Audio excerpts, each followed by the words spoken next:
심지어 저희 회사의 직원들도 점심시간에 인터넷으로 그 영어 자막이 있는 한국 드라마를, 요즘 나오는 드라마를 보고 있습니다.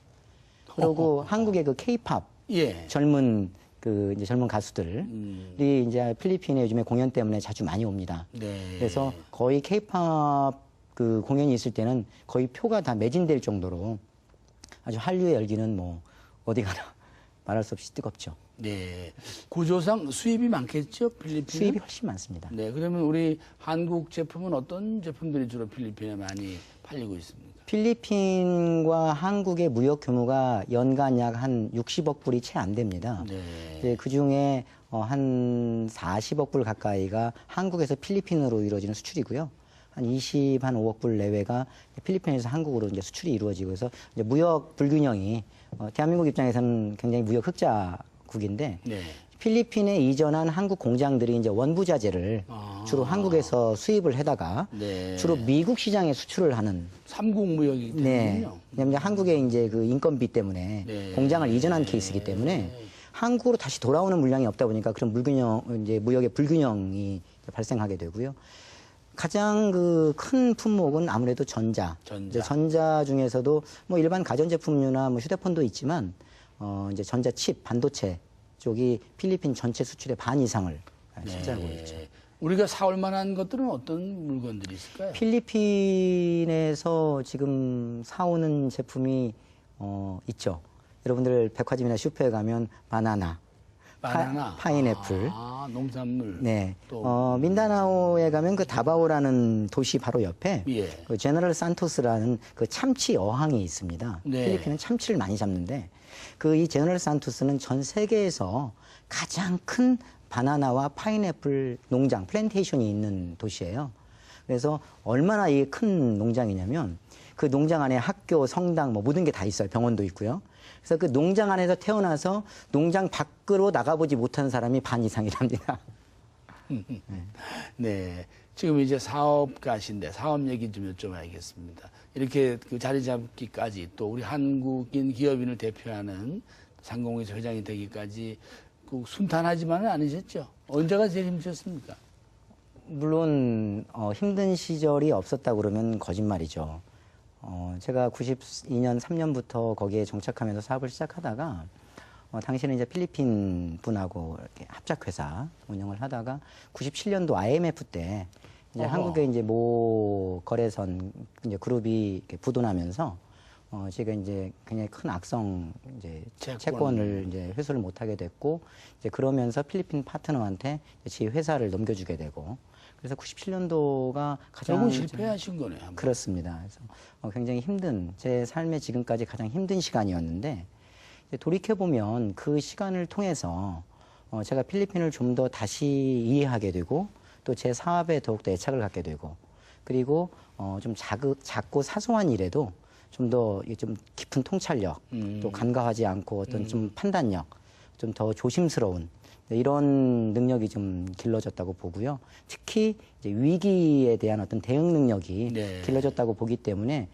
지나온 시간들이 비록 아쉽고 안타깝긴 하지만 저에게는 참 의미 있는 시간들이었다. 그래서 그렇게 생각하고 있습니다. 재기에 발파하는 신용이었나요? 아니면 이 기업가 정신이었나요? 뭐 어떤 것이었습니까? 돌아보시면. 저는 제조업을 한 게 아니고 이제 물류회사는 이제 3차 서비스업이기 때문에 제가 고객들과 가지고 있었던 신용 또 해외 대리점들과 가지고 있었던 어떤 믿음 이런 것들 때문에 제가 새롭게 출발하는데 해외 대리점과 저희 고객들이 전폭적인 지원을 해주었기 때문에 지금도 그분들한테는 뭐 항상 평생 감사하게 생각하고 있습니다. 네. 지금도 뭐 노력하는 많은 사업가들이 있지만 또 결과가 다 좋지만은 않을 것 같습니다만 이 사업을 먼저 한 선배로서 어떤 점들이 좀 창업이나 현지 투자에서 간과돼서 주로 낭패를 많이 봅니까? 필리핀은 외국입니다. 이제 한국에서 오시는 분들이 한국에서 어떤 직종에 근무하시는 분들이 정년퇴직을 하고 한국에서 본인이 평생 해왔던 이 일을 가지고서 창업을 해도 성공한다는 보장이 없지 않습니까? 그런데 그 낯선 필리핀에서 그리고 언어도 잘 안 되는데 그런 생소한 사업에 덤비는 분들을 보면 참 안타깝죠. 아, 그런 분들이 있긴 있습니다. 많습니다.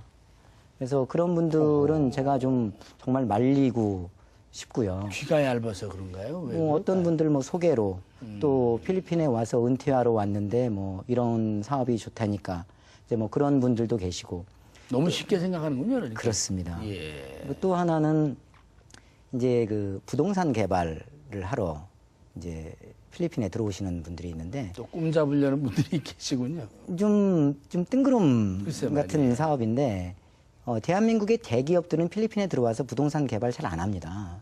그런데 중소 이제 부동산 개발 회사들이라든가 아니면 개인 분들이 들어오셔가지고 은퇴 타운을 짓겠다라든가 이렇게 하는데 사실 은퇴 타운이라는 게 저희가 20, 30년 후면은 굉장히 이 은퇴층 이제 실버층이 굉장히 많아질 건데 시내에서 차로 2시간, 3시간 이렇게 떨어진 바닷가, 무슨 호숫가, 산속 이런 데에다가 은퇴타운을 개발하면서 그걸 분양을 시도하겠다는 건데 그게 토지 매입부터 쉽지도 않고 또 과연 한국인들이 말도 통하지 않는 사람들이 그 속에 가서 거기서 한국에 있는 모든 집을 다 정리를 하고 저는 과연 이게 은퇴인지 유배인지 좀 그런 사업들은 거의 대부분 다 실패를 했죠. 완성된 사이트가 있긴 있습니까? 없습니다.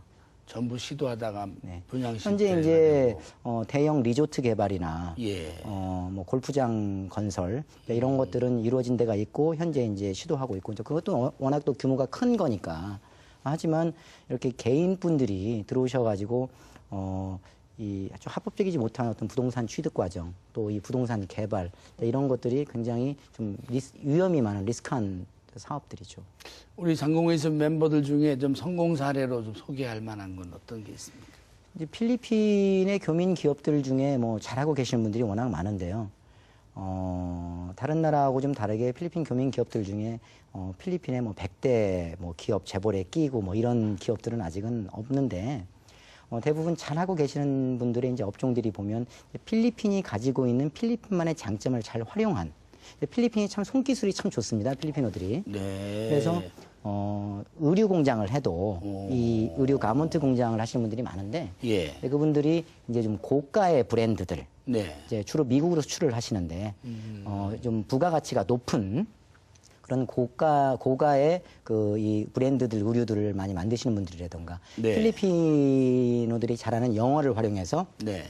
전화 영어나 화상 영어 사업을 아주 대규모로 크게 하시는 분들이나